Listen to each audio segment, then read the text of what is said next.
बोले श्री कृष्णचंद्र भगवान की जय।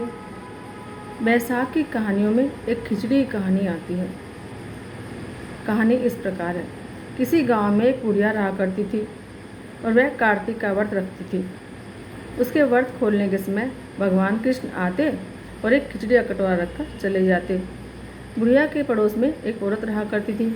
वह हर रोज यह देखकर ईर्ष्या करती कि इसका कोई नहीं है, फिर भी इसको खाने के लिए खिचड़ी मिल ही जाती है।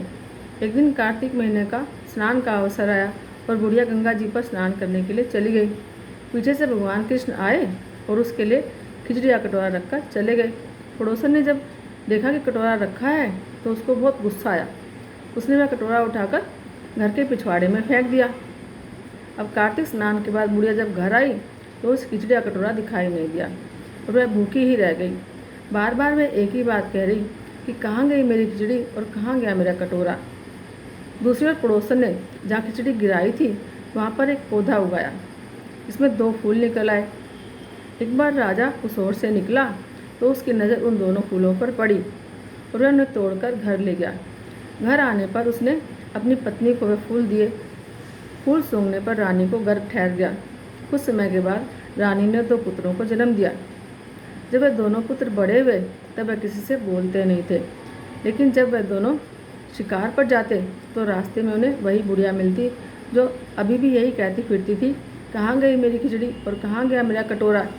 बुढ़िया की बात सुनकर वे दोनों कहते कि हम है तेरी खिचड़ी और हम है तेरा कटोरा।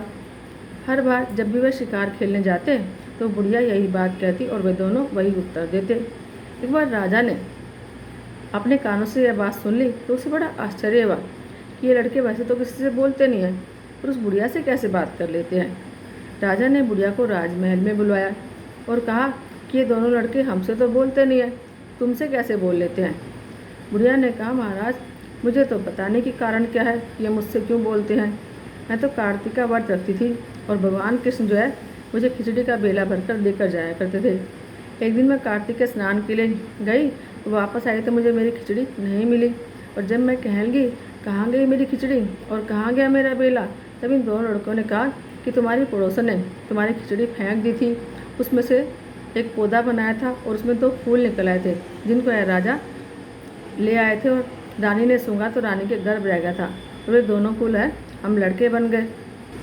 अब हम ही तुम्हारे लड़के हैं और भगवान ने हमें तुम्हारे लिए ही भेजा है। सारी बात सुनकर राजा ने बुढ़िया को महल में ही रख लिया और कहा कि तुम महल में रहो। एक कार्तिक महाराज जैसे अपनी बुढ़िया की बात सुनी वैसे ही आपका व्रत रखने वालों की भी सुनना।